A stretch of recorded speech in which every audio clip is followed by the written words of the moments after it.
just like to summarize everything that I've said. I really don't stand for hypocrisy, especially with matters such as this. So thank you for hearing my side, and I will be talking to the SK chairman po later on. So maraming salamat po. Your Honor, Maraming Your salamat. Honor, Your Honor, hindi Councilor ako Roma ipokrita.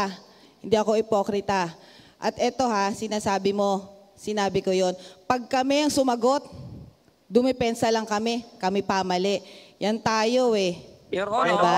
Your Honor. Kaya nga One minute recess declared by the chair. Diba? Lalo nang hindi dapat yan palampasin ni SK President Councilor Yan Ibay. Dahil kadistrito yan ni SK Pres Yan Ibay. Na ang sabi ni SK Yan Ibay, siya ang boses ng kabataan. Ako ay nagsusumamo sa iyo, SK Pres Yan Ibay, na bigyan mo ng reprimand o disciplinary action itong nasasakupan mong SK Chairman. Dahil hindi maganda ang inasal sa Facebook.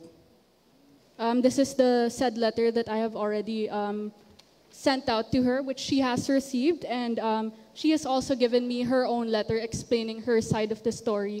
As of this moment, she is currently in the SK Federation office. I will be talking to her after the said session.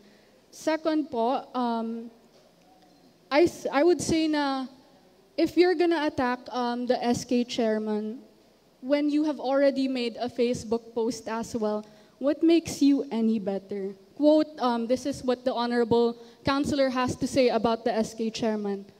PS, SK Kiana, ang kaartehan binabase sa kagandahan at tangos ng ilong. Di ka ba na-inform? You know, I would say, I don't think it is right to be tarnishing the ideals, beliefs, and the personality of an SK chairman based merely off of a Facebook post. Because at the end of the day, I believe na we are all human. We're all inherently good with a bit of evil.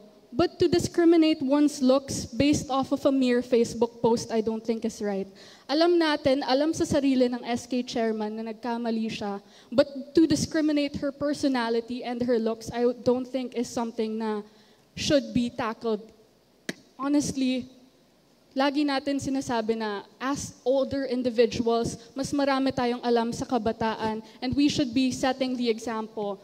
Think before you click is what the Honorable Councilor had to say. Maraming salamat po, Mr. Majority Floor Leader and Mr. Presiding Officer. Ito po ay isang privilege speech po. Kasi po, nung mga nakaraang araw, may nakita po akong post sa FB na hindi kaaya-aya para sa aking paningin at sa aking pananaw bilang lingkod bayan na kinabibilangan ng pamunuan ni Mayor Hani Lacuna, ng inyo pong lingkod, kayo po, Vice Mayor Yulcer Bonyeto, at ng 12 City Council. Ito po ay patungkol sa FB post ng isang napakabait na SK Chairman ng Distrito 5. Ang pangalan niya ay si SK Chairman Kiana Huntilla Pornobi. At ang kanyang post na nakaagaw ng aking pansin. Tingnan nyo, ako ay napakamalumanay magsalita dahil mabagal, hindi ako mabagal magsalita eh. Medyo nanggigigil kasi ako. Ito ang post niya. Sabi niya, "Thank you po. May panghanda na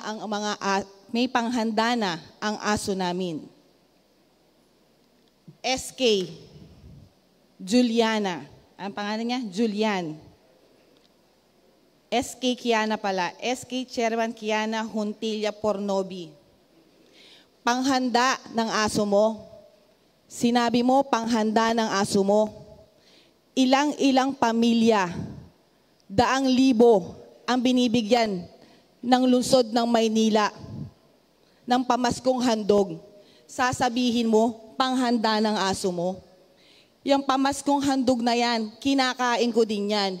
Ibig sabihin, lahat kaming Manileño na nakatanggap nito, kinumpara mo sa aso. Tama po ba yon? Kahit kayo lumagay sa katayuan ko, magagalit kayo. ikaw SK chairman ka, dapat ikaw ay isang magandang ehemplo. Oo, sige, inaamin namin. Hindi engrande ang pamaskong handog na yan. Pero disente yan at makakain. Maraming tao ang nagugutom. Pinagtrabahuhan namin yan. Mula kay Mayor Hani, kay Vice Mayor Yul Serbo, at ang 12 City Council. Maraming utang ang Maynila. Pero sinisinop namin ang bawat sentimong pumapasok para mapasaya at mapaglingkuran ang bawat Manilenyo. Tapos, lalaitin mo ng ganyan at tahasang pambabastos yan sa ina ng Maynila. Hindi mo ba alam, iha? Wala pa sa 1/8 o isang guhit ng boto mo ang bumoto kay Mayor Hani Lacuna nung nakaraang eleksyon para bastusin mo ng ganyan sa Facebook. Alam mo, iha, SK chairman ka pa man din. Sana, may kasabihan nga tayo think before you click. Hindi yan dapat palampasin ng 12 City Council. At lalong-lalo nang hindi dapat yan palampasin ni SK President Councilor Yan Ibay.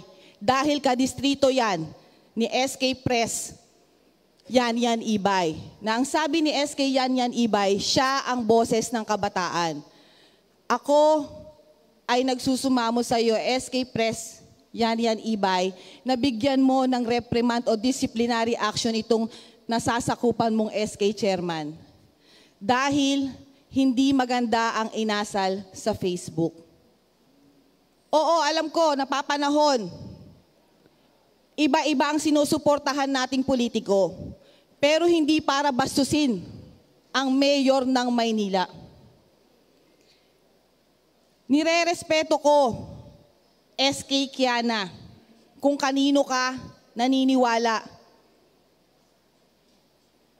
Karapatan mo yan Pero, wag mo kaming bastusin. Ang gusto ko din kay SK Kiana, mag-public apology siya. Kay Mayor Hani, kay Vice Mayor Yul Serbo, at sa 12 City Council na kinabibilangan ni SK Pres Juliana Ibay.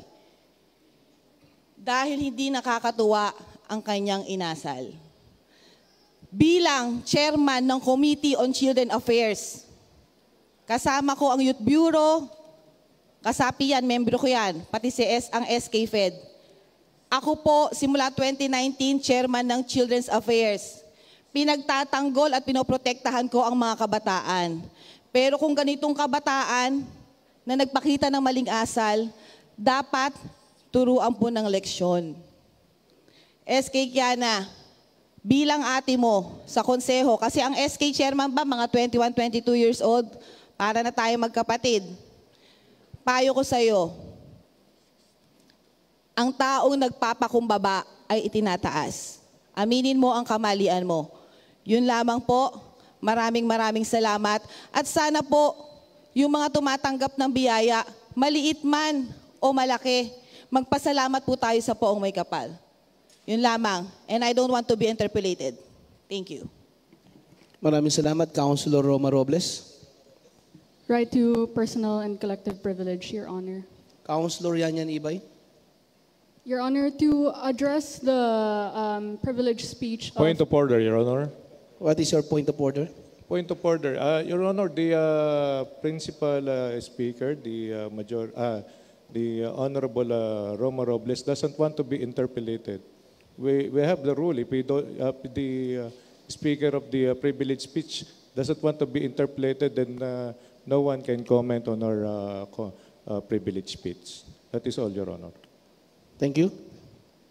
Thank you po, Your Honor. I wish not to interpolate the Honorable Councilor on this said matter. I would just like to merely express my sentiments with regards to everything that she has said about the SK chairman. So as the SK Federation President, I have already sent out a letter to the said SK chairman of Barangay 702. This is the said letter that I have already sent out to her, which she has received, and she has also given me her own letter explaining her side of the story. As of this moment, she is currently in the SK Federation office. I will be talking to her after the said session. Second po, I would say na if you're gonna attack the SK chairman, when you have already made a Facebook post as well, what makes you any better? Quote, this is what the Honorable Councilor has to say about the SK chairman. PS, SK Kiana, ang kaartehan binabase sa kagandahan at tangos ng ilong. Di ka ba na-inform? You know, I would say I don't think it is right to be tarnishing the ideals, beliefs, and the personality of an SK chairman based merely off of a Facebook post. Because at the end of the day, I believe na we are all human. We're all inherently good with a bit of evil. But to discriminate one's looks based off of a mere Facebook post, I don't think is right. Alam natin, alam sa sarili ng SK chairman na nagkamali siya. But to discriminate her personality and her looks, I don't think is something na should be tackled. Honestly, lagi natin sinasabi na as older individuals, mas marami tayong alam sa kabataan, and we should be setting the example.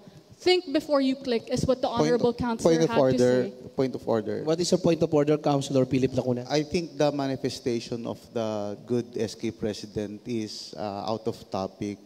Sinabi po ayaw po magpa-interpolate ng atin pong kanina pong nag-deliver po ng privilege speech.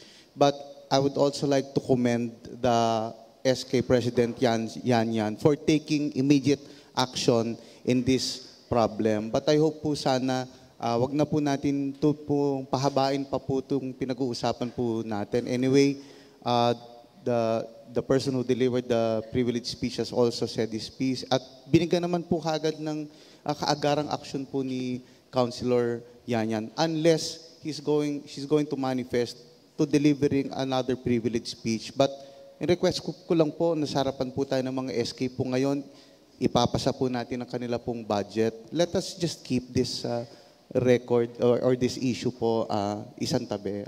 Again,